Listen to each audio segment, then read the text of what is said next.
오늘 새벽 우리에게 주시는 하나님의 말씀은 구약성경 역대상 26장 29절의 말씀입니다. 오늘 본문의 말씀을 제가 읽겠습니다. 이스라엘 자손 중에 그나냐와 그의 아들들은 성전 밖에서 이스라엘의 일을 다스리는 관원과 재판관이 되었고, 아멘. 우리가 지금까지 살펴본 역대상 23장에서부터 보면 레위 지파를 중심으로 성전에서 봉사하는 여러 직분들에 대해서 기록하고 있습니다. 그중 오늘 본문 역대상 26장의 말씀은 성전 문지기와 곡관을 책임지는 사람들에 대해서 말씀을 나누고 있습니다. 그 중에서 오늘 새벽은 특별히 29절부터 마지막까지 말씀을 중심으로 그 외 다른 직분자들에 대해서 하나님의 말씀을 함께 나누고자 합니다. 역대상 26장의 마지막 단락인 29절부터 32절의 말씀은 성전 내부가 아닌 성전 밖에서 사법과 행정을 담당하는 직분자들에 대해서 말씀을 기록하고 있습니다. 여기에서 성전 밖 이스라엘의 일이란 성전과 직접적인 관련이 없는 세상적이고 사회적인 직분자들을 의미하고 있습니다. 그리고 이들 중에서 관원은 오늘날의 행정공무원과 비슷한 역할이고, 재판관은 율법을 기초로 해서 사법적인 판단과 집행을 하는 역할을 의미하고 있습니다. 따라서 오늘 본문의 말씀을 보면 다윗은 성전 내부의 직분자뿐만 아니라 성전 밖 외부의 일, 즉 국가적이고 사회적인 업무에도 율법에 정통한 레위 지파를 세움으로써 하나님의 말씀이 이스라엘 전체에 두루두루 나타나고 퍼지도록 힘을 썼던 것입니다. 이것은 오늘을 살아가는 우리가 이 세상에서 어떻게 살아가야 하는지를 잘 보여주는 말씀입니다. 지금도 하나님은 온 세상을 다스리고 계십니다. 따라서 이 세상의 왕, 이 세상의 주관자는 오직 하나님 뿐이시고, 그분의 거룩한 백성들은 어디에서 무엇을 하든지 하나님의 다스림을 받으며 살아가야 합니다. 하지만 지금 우리가 살아가는 세상은 어떻습니까? 입법, 사법, 행정은 어떻습니까? 정치, 경제, 사회, 문화 모든 영역에서 법과 원칙이 우선되고 있습니까? 아니면 아직도 부정과 부패가 판을 치고 있습니까?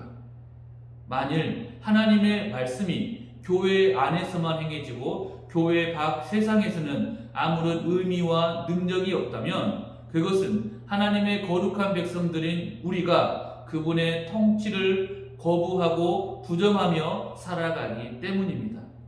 따라서 이러한 세상을 살아가는 우리 성도들은 진정으로 하나님의 말씀을 가지고 성령의 충만함 속에서 살아가야 합니다.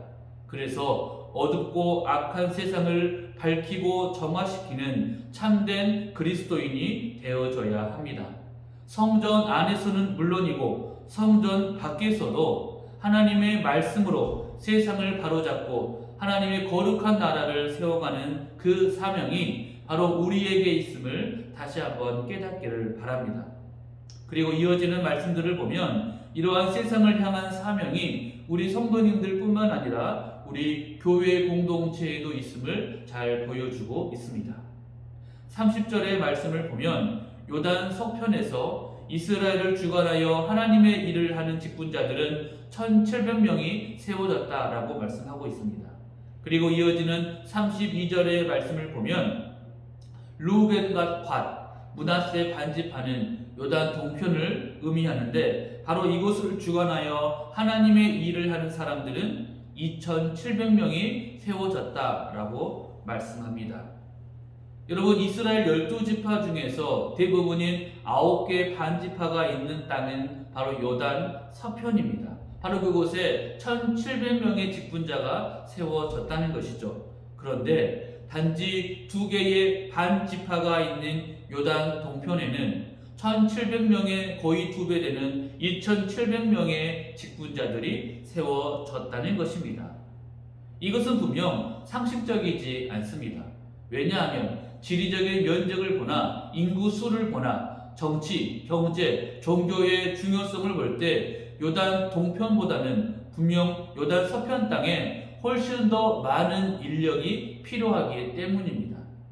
하지만 그럼에도 불구하고 다윗은 요단 서편보다 요단 동편 땅에 더 많은 레위 지파를 세움으로써 그곳을 섬기도록 했던 것입니다. 이것은 이스라엘의 변두리 지역인 요단 동편이 이방 민족의 악한 세상 문화에 더 많이 노출되어서 위험했기 때문입니다. 따라서 다윗은 요단 동편을 영적으로 보호하고 지키기 위해서 더 많은 레위 지파를 세웠던 것입니다. 오늘을 살아가는 우리는 어느 순간 세상의 상식적이고 논리적인 기준에 의해서 살아가고 있습니다. 그러다 보니 물질과 명예, 권세가 많은 사람들이 세상의 중심이 되고 세상에 관심을 받고 세상의 주관자가 되어서 움직이고 있습니다. 하지만 우리 모두가 잘 알고 있듯이 진정으로 우리의 관심과 사랑, 우리의 보호가 필요한 사람들은 이들처럼 많이 가지고 많이 누리는 사람들이 아니라 세상적으로 소외받고 병든 가난하고 외로운 사람들입니다. 아픔과 상처가 있고 눈물이 많은 이들이 바로 우리의 관심과 사랑을 받아야 합니다. 구약 성경을 보면 하나님은 언제나 이들에게 더 많은 사랑을 보여주셨고 신약 성경에서 예수님은 언제나 이들에게 관심을 가지고 그들에게 먼저 찾아가셨습니다. 이처럼 우리 교회 공동체도 세상에서 소외받고 무시당하는 사람, 병들고 외로운 사람, 가난하고 연약한 사람들에게 먼저 시선을 돌려야 합니다. 이것이 바로 우리의 사명이자 책임입니다. 땅도 좁고 인구수도 적고 정치, 경제, 종교적으로 덜 중요한 이 요단 동편에 더 많은 레위 지파를 배치했던 다윗의 모습을 보면서 우리는 이 땅의 교회 공동체가 세상을 향해서 어떠한 자세와 어떠한 모습을 가져야 하는지 깊이 고민해 보아야 합니다. 사랑하는 우리 성도님들께 소원합니다. 지금 하나님의 거룩한 백성들인 우리 성도님들의 시선은 어디를 향하고 있습니까? 예수 그리스도의 몸된 우리 교회 공동체는 어디에 힘을 쓰고 있습니까? 바라기는 어둡고 악한 이 세상을 향해서 빛을 들고 복음을 전하는 우리 전주 영생교회 모든 성도들이 되시기를 소원합니다. 그리해서 세상적으로 눈물과 아픔이 많은 곳으로 찾아가서 그들과 함께 울고 웃는, 그들과 마음을 나누고 그들과 하나가 되어서 세상을 위로하고 변화시키는 우리 전주 영생교회가 되기를 간절하게 소원합니다. 기도하겠습니다. 하나님 아버지, 오늘 새벽에도 우리에게 주님의 귀한 말씀으로 은혜 주시니 감사합니다. 하나님의 말씀이 세상 방방 곳곳으로 들어가서 악을 물리치고 어둠을 밝힐 수 있도록 우리 주님의 거룩한 백성들이 이 땅 가득하게 다시 일어서게 하여 주옵소서.